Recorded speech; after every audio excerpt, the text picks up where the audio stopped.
BVI Channel 1, and I am also Channel Peters.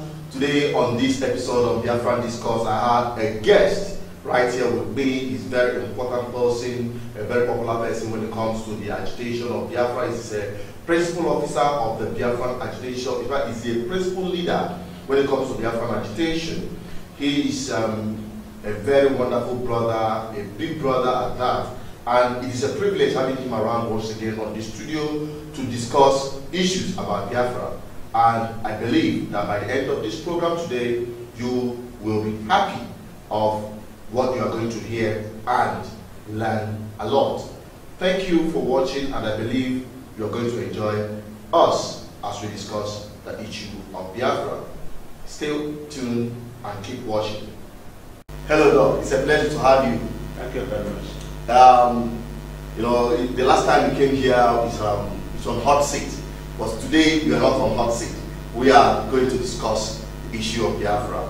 We're going to appraise, because you are there from the beginning, starting from Masov to the Human Rights Initiative, IPOB, the court case, the Council of Biafra. You are just involved in all that. Want to get an overview, the journey so far. How will you appraise the Biafran agitation? Thank you very much. The Biafran agitation has taken a different course. But I am happy to say that for the 17 years or 18 years we started this current level, current stage in our agitation, some progress has been made. As far as I'm concerned, the only one achievement we have made in this whole 18 years is creation of awareness. Creating awareness, that is what we have achieved for 18 years. In as much as that is good, but it is not good enough. 18 years is too long a time to create just awareness so that people will know, yes, there is a people called Biafra, that they are suffering a great deal of injustice in Nigeria, that they are not getting what they are doing right is, that their rights are being trampled upon, that to use the popular phrase, being marginalized. It is a phrase that I'm not comfortable with, but many people are comfortable using, saying that they are being marginalized in Nigeria. To a large extent, we are, but we should get out of that. But the fact remains that there is a great level of injustice meted against the Biafras within Nigerian years. And the 18 years is too long a period to use it just to create awareness, to let the world know what is happening. We should have gone beyond awareness. Unfortunately, that is the stage where we are. We are still after 18 years. Yes, it's good, but it's not good enough. But you're talking about that the 18 years that's in 1999, right? Yes. That is just awareness. But from there on the social media and some news media platform, we get to hear about other things that have been engaged through the Biafran agitation, like the court case in Owerri, and some others have also included the court case of Nnamdi Kanu. But you know, there have been propagandas, I have to say it practically clear, because there have been monumental lies that have been dished out to our people, but unfortunately our people embrace such as truth. For instance, some of those lies include that some time ago, some people came up with the issue with the news or with the information from one of the Biafran media that the United Nations has granted all Biafran people residing at diaspora asylum. The United Nations have granted the Biafran people all over. It is there on the public domain. I don't know if you have gotten it.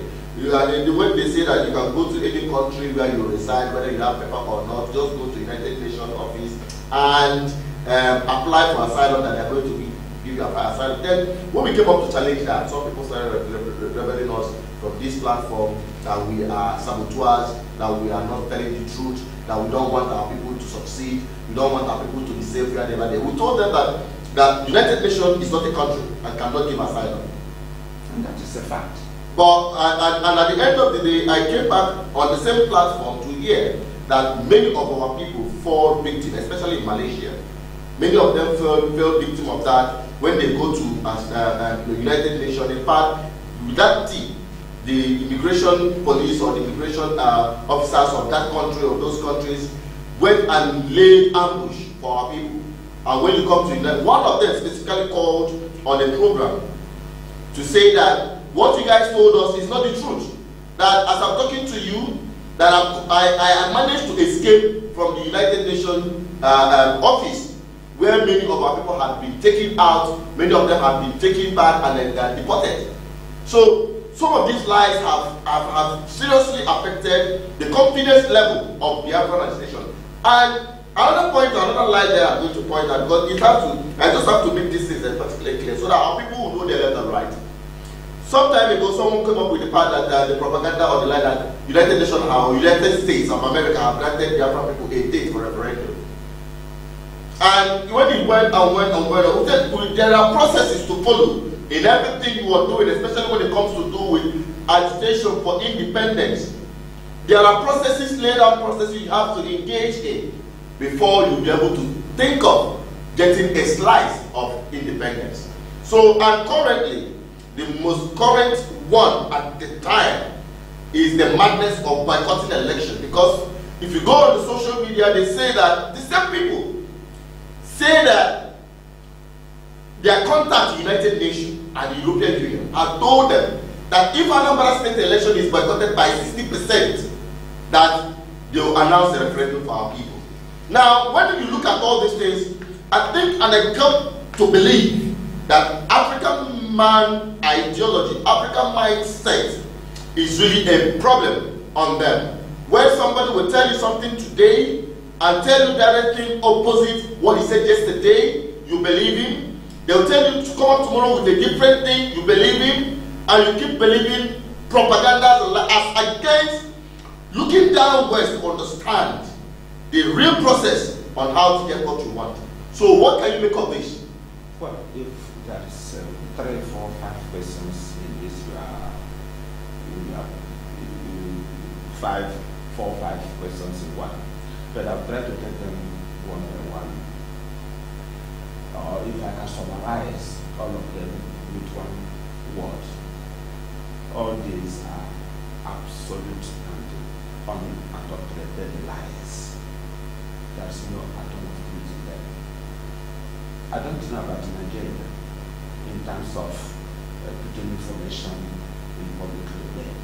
I don't know about Nigeria putting online the minutes or the minutes of the transcript of official government engagements, meetings, official delegation, the transcript of the external ministry, the external affairs ministry, the contacts they have, they are outside the world, the ones that are public domain. I'm not talking about state secrets. There are some official information that is there for the public domain. Those ones from many countries of the world in this day and age, they are available online. Just find out the country, find out the date, the topic of what the information is. You get it. For instance, I live in the United Kingdom. If I want to know what is happening in the foreign office with regards to Nigeria, I have different options. I'll go to the ministry, the foreign office website, type in Nigeria, the section will come out. I will say the official visit of Nigeria to the United Kingdom, or official visit of the United Kingdom officials to Nigeria. What did they discuss? What is the official? These are official government information that is of the public domain. The secret aspects of it, of course, it will not be there. But what is official, we will get. The issue of Biafra has not been discussed in any political capital of the world. Officially, the issue of Biafra has not been discussed officially. Why I use the word official is the one that we have a documented version where you can go and find, yes, like reports. You go to the press, you report it, or official government website.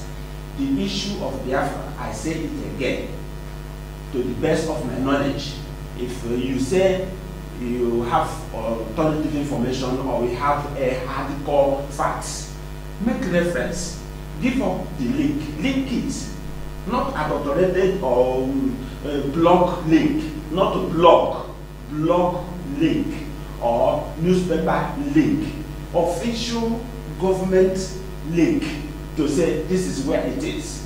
Then the fact will be there. Therefore, I am repeating it. I challenge anybody where, how, who have discussed Biafra in any capital city of the world. White House, Downing Street, Elysee Palace, the Kremlin, I don't know the capital, the seat of government in Germany or wherever, whatever they are called. Find out that it has not been officially discussed, whereby it has a meaning. Anybody telling you otherwise is telling you lies. And it is these lies, lies and what I also call the deception that is worrying me, that I am concerned about within the Biafra struggle. No, we are not going to get to Biafra based on lies and the deception. It is impossible. No, they've come up with the news of some time when some officials of government in the diaspora have come up to say that the killing of Biafrans in Nigeria is unwarranted.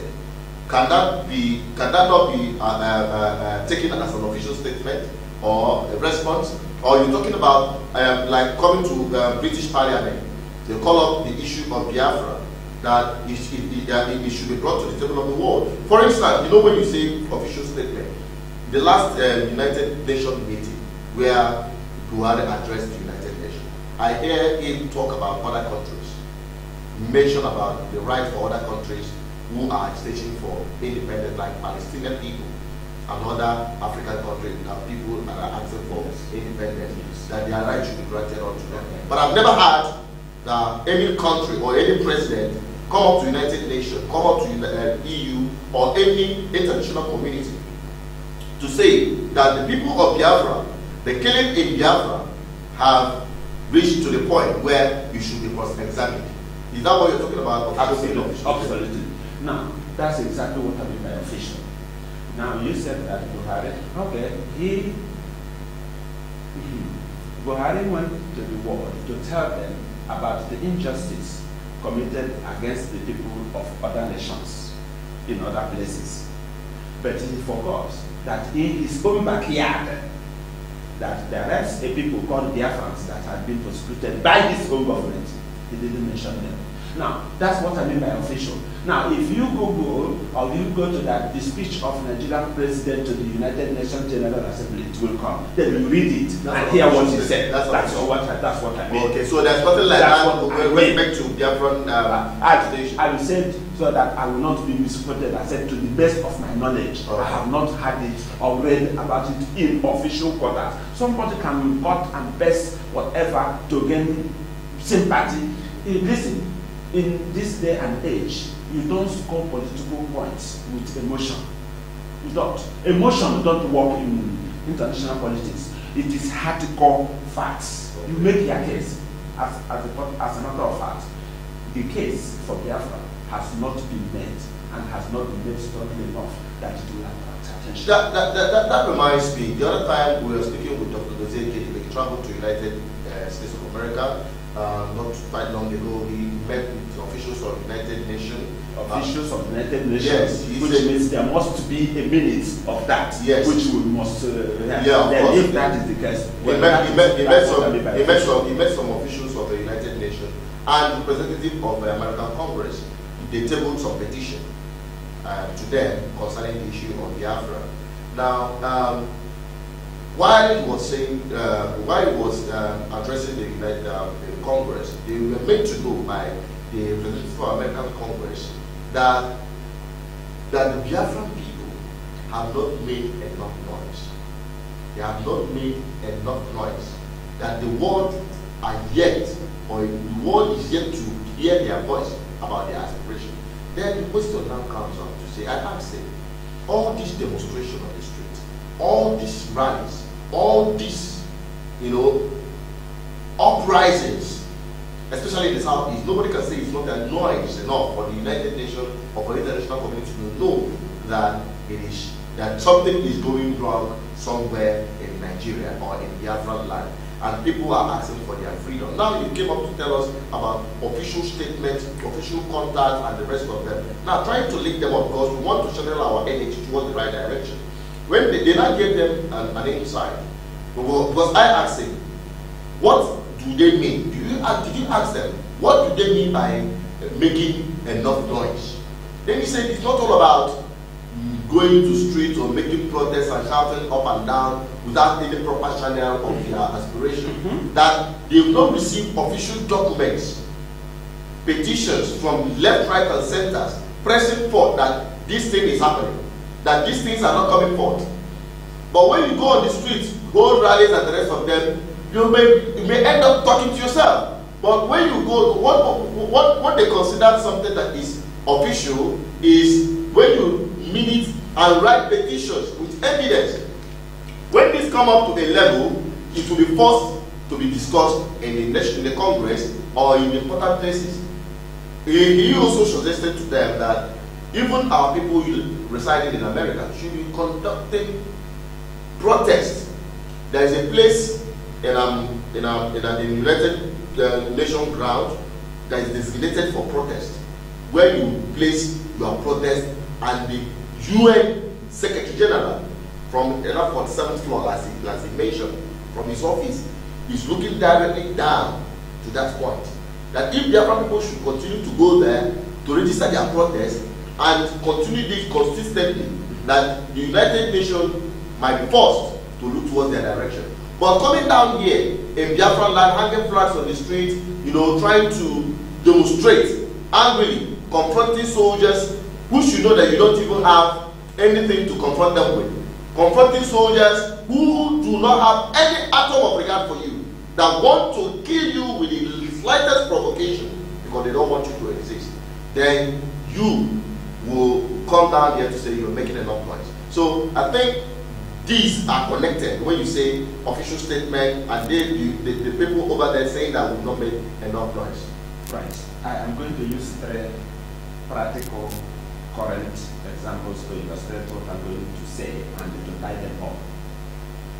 Our people have heard about Colombia and the facts movement in Colombia. Our people have heard about the courts and Kurdistan or yes. Kurdish in Iraq. They are spread between Iraq, Iran, Turkey, and Syria. Yeah. Then our people have also heard about the Catalonians. Now, for instance, the Catalonians, they have been self-governing since 1931. They have been a self-governing area in Spain. Now, from 1931 to date, you know how many years it is. Within this period, they have their own internal police, fire service, social service, all paraphernalia of statehood. They have it to the point that they summoned the courage to organize an independent referendum, which they won. But they are still considering whether to declare or not to declare. The Basque people or the Catalonians have official government representation that speaks for them. When they want to write to the Spanish government, they have to channel the proper channel. When they are conducting anything within the outside the world, they have official Catalonian authorities they deal with. That's what I mean by official. You contact. The same thing applies to the courts. They have yes. territories. Yeah. They have that. And the courts have troops. They have their own soldiers as well. They have their flag, everything ready. They have been declared independent, although there is some processes that they are going through to get official recognition by the international community. By the way, Israel has recognized the Turkish courts. So that is a step in the right direction. With the help of Israel, backing them. Now they will now go on a diplomatic effort to win support of other states. Yeah. Then these two, they are a little bit different from that of Colombia. Colombia have been fighting, if you like, call it guerrilla warfare, for the past 50 years. But they find out that they cannot win the war, they cannot win the fight through the force of arms, through violence. Now they have been forced to sit with the Colombian government to negotiate for peace. Hence, the Colombian government, I think the president or one of them, won the Nobel Prize for Peace last year. Today, the FARC have now converted or are in the process of converting their movement into a political movement to engage in the political process in Colombia, to participate in election, to even their military wing of the FARC are now being integrated gradually into the mainstream Colombian army. That's what an example. Why I gave this example that when you talk about the FARC, they know somebody, the group they will talk to that will talk to them about Colombia. The same thing applies to the cause. The same thing applies to the Catalonians. Now I ask you one question. If the United Nations want to make inquiries about what is happening to Biafran land, who will they make inquiries to? That's a very important question there. Number two, if they want to come and investigate what is happening in Biafra land, they set up a committee of maybe 2, 3, go to Biafra, go to Nigeria, go to Enugu, which is the historical capital of Biafra. Go there and find out, where will they go to? Which office will they go to? Who will they meet? Who will greet them? Who will receive them? Who will take them around? I think if you throw this question open in the open, trust me that our viewers out there are made up of those following Nnamdi Kanu, those under the leadership of Nnamdi Kanu, those under the leadership of Wazirike, those under the leadership of the Supreme Council of Elders, those under the leadership of BLC, those under the leadership of Omoka Zionist movement, those under different leadership of the rest of them. Now, the confusion then will now be, they will say, you meet my leader. Then now the Kanu will say it is Nnamdi Kanu. Okay, hold on a second. I am asking you that. I am the Secretary General of the United Nations. I want somebody I will want to talk to. Or if you like, call it a group of people that I want to speak to that are speaking for and on behalf of Biafran people. I didn't say speaking for and on behalf of a group. Now I understand. That is what is missing. Now I understand the reason why you've been at the that is what is missing when it comes to bringing Biafran agitation together, because it looks cacophonic at this stage. Because what is your question is something. It's a take-home. I am challenging anybody. It's a take-home for every Biafran agitation. If the United Nations or any world leader for that matter want to talk to somebody, they cannot have time to speak to 10 different people to get one answer. They want to talk to somebody who will give them an insight of what is happening. Who will they come? And the person that represents the aspiration of others. Because when you talk about so that shows why our agitation has not been receiving the due international recognition and recognized. The due international recognition people are being lied to that they are receiving. Who? Remember, a group is not representing the entire Biafran nation. We want a representative. It don't have to be a collegiate. A collegiate. Let me say this to you. Since 1999, Biafran people have been under the leadership of relatively one person. And since 1999, we have been failing and only achieving awareness as a result. Because one person cannot articulate that of all the entire Biafran nation. So what's the solution? Good question. We need a collegiate leadership. We need a committee that will be headed by one person, but the committee will be made up of not just group leaders, but native ethnic nations that made up of Biafra. I want a committee that will have a representative of Ejo, Ogoni, Anang, Efik, Ibibio, Igbo people, and many other nations and nationalities that are within Biafra. If you don't have them in a group and have one person that will be speaking on behalf of, we are not making any progress. This is what I mean, that if you have such a group and the people that is talking to you knows that you are speaking on behalf of that group, representing the whole of the Biafran people.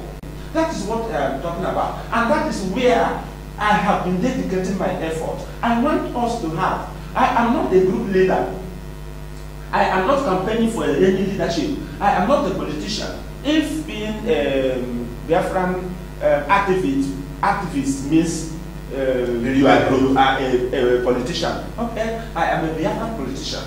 But what I want is a situation whereby, and it is not difficult, we have the Anak people, they are there waiting. We have all these ethnic nationalities waiting to be called upon, to be corrupt, to be this. They don't want to be Chinedu and a group of one or two groups. They will go and meet and say that is what the people have decided. No. Unless and until we do the right thing, we will spend another 18 years creating awareness and we are not going to achieve results. We are the only people that have suffered the highest genocidal death that history has not officially and fully registered, and it is because of the attitude of our people. Now, and if that is not correct, we will continue. Now, you've just said it because of the want of time, because we're rushing it through now on this issue. Now you mentioned that you are here back in Biafran land, and what are your contacts? What have you done so far to put your word into action? Thank you. Meeting and consulting. If it will take 5 years to meet and conduct and consult and get it right, so be it. So you've been consulting people? Yes. Which people? Yesterday, for instance, on Tuesday, to be precise, I went to Bonny Island. But that was the first time it was a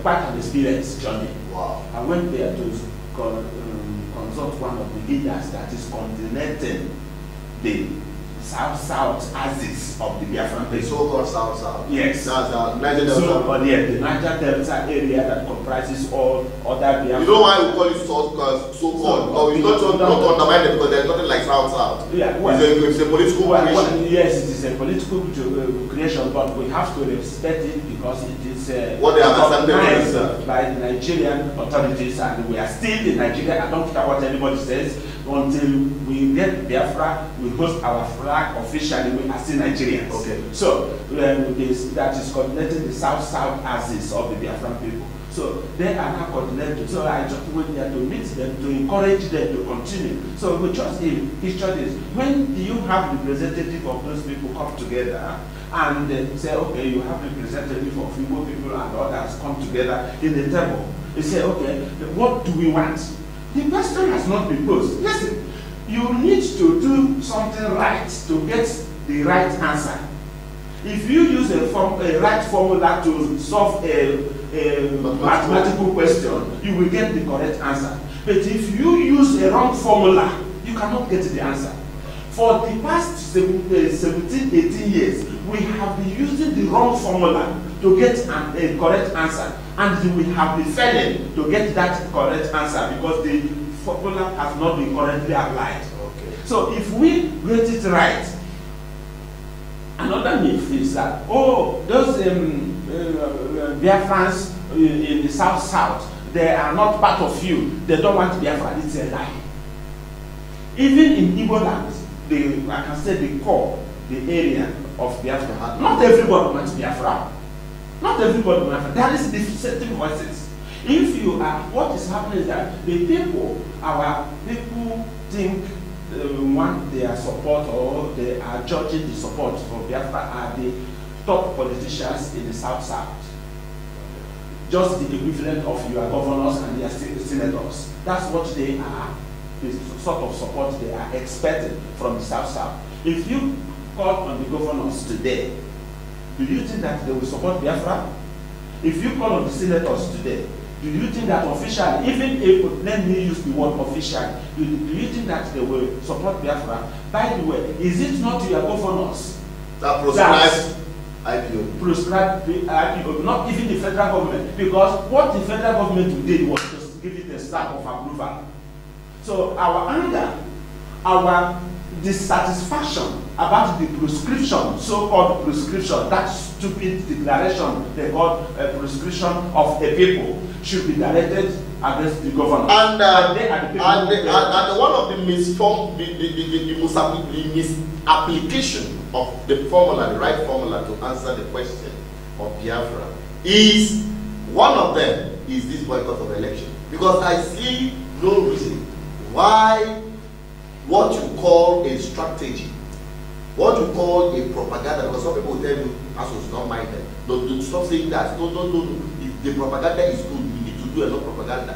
Propaganda doesn't mean for you to give away strategies that will help and empower your opponent. Now, for instance, this politicians, so called, they are not taking their agitation serious because you've not knocked on their door. What I mean by knocking on their door is to threaten their business. What I mean by threatening their business is the business of siphoning and using state fund for their personal enrichment and to frustrate their aspiration and to suppress the aspiration of the people. If only you rise to threaten their power through electoral process, because you don't have God, you don't have machete, you don't have what it takes to match them up. What you have and what they dread so much is the power of your vote. Not just voting and running away, but coming out in mass, declaring your direction and your purpose and where you are heading to, stand with it, defend it to the last. Then the world, let me see where they can do the rigging. Talking about election. Election is the most outstanding example of the democratic process. It is the only way you can test your popularity. Street demonstration do not test popularity. Street protest, turning on rally. If I call rally now, 1 million people turn out to watch me, to see me speak. It is not test of my popularity.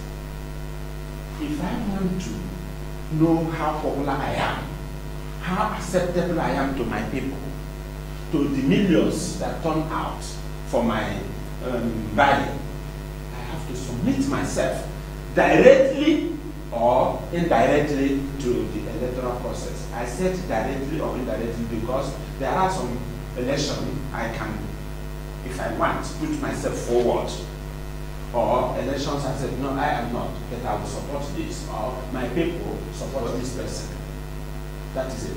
And let me tell you this, and it is a challenge. If you think that you are popular, subject yourself to the electoral process directly or indirectly. If you have not done that, if you will not do that, shut off your mouth. You are not popular because you don't know how popular you are until you submit to yourself. And it is only election and the electoral process that can.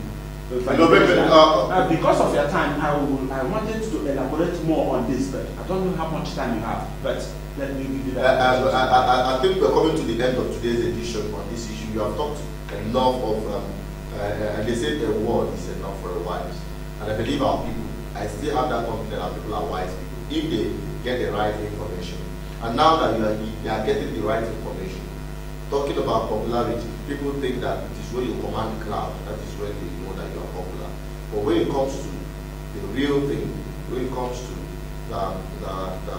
the agitation for independence, it is a political process. It's a process. And when you now process to follow, and it has to be followed. Now, and then you talked about, just I want to summarize what you said about the lesson from the Catalonians. You are going to elaborate on that on the other edition. The lesson from the Kurdish people and the rest of them, and also the awareness that has been done so far, how to harness it, how to take advantage of that which we are not taking. Which we are not taking. Yes. So far. So that is a fact. And also, not taken. By the way, let me add quickly here.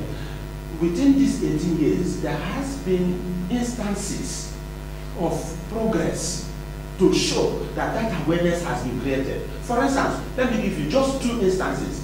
The sit at home that was organized by myself in 2006. Is it 2006? Yes. I don't know. You know what I'm talking about. The sit at home organized by myself, either 2006 or 2004. I don't know the exact date. Please check and refer to it. And the last year, in November 30th, to mark the Independent Biafran Day, which IPOB called, and see how it was responded to. And this year's sit at home as well. Yes, that was yes. I mean, it was wholesomely and surprisingly not to Biafran people. It shook directly or indirectly the establishment, Nigeria PLC. But we failed to take advantage of that. We failed in the process that this talk of boycott of election. It has said no. If you want Biafra, go there and show that you support Biafra by voting for XYZ. Not even voting for taking over political power. When you absorb political power, right, because one thing about this is that one thing about it is that when you take over political power, you control your land, you control your aspiration, you control your economy. Political power after God. Political power. Now let me add quickly, and it is a clear example of it is what happened in Kurdistan and Catalonia, because the referendum was organized by the Kurdistan people themselves. By their government. Organized, the attack of the Catalonia was organized by the Catalonia with outside observers. It is not the international community that is come and organize a referendum for you. It is not Nigeria that is going to organize a referendum for you. Give me a referendum. You have the political power to do that for yourself. Do that for yourself. And if you don't have political power, shut up and create. Do you know one thing our people one thing our people don't know is that as a sitting governor, you can organize a referendum for your state on what you want. What is a referendum? What do you want? Expression of will of the people. So that is what I'm telling you. My dear, thank you so much. It's not a bad the right thing in the right way. If we don't correct it, do the right thing in the right way, we will continue to wallow, dance round and round. More of our people will be killed. We will waste more time, more resources, but still achieving nothing. Thank you so much, Doctor, for gracing this. I want to use this opportunity, of course. My name is Dr. Egemba. If you want to challenge me in anything, just Google Egemba. That's my name in Facebook. I don't have double name. I don't have any, or what you call it, any pseudonym or whatever. Google Egemba. You will see me on Facebook. Challenge me, inbox me, throw bomb on me. No problem. But be prepared. Be prepared to argue with your facts. Thank you very much for giving me this. Once again, thank you. I must appreciate you for all the great things you've been doing for the Biafran people. If any other person or any other people do not, the soul of 3.5 million people out there knows the genuinity of your heart and what you're doing. Thank you. It's a pleasure. And I believe listeners out there, and it all from Dr. Chukwuma. And I believe you've learned the lessons so far. You can continue this discussion by dropping your comment on the column below. Don't forget to subscribe to our YouTube channel. Always follow us on all our social media platforms. You can visit our website, www.bvichannel1.com. Till I come your way next time on Advert Discuss. Stay blessed, stay connected.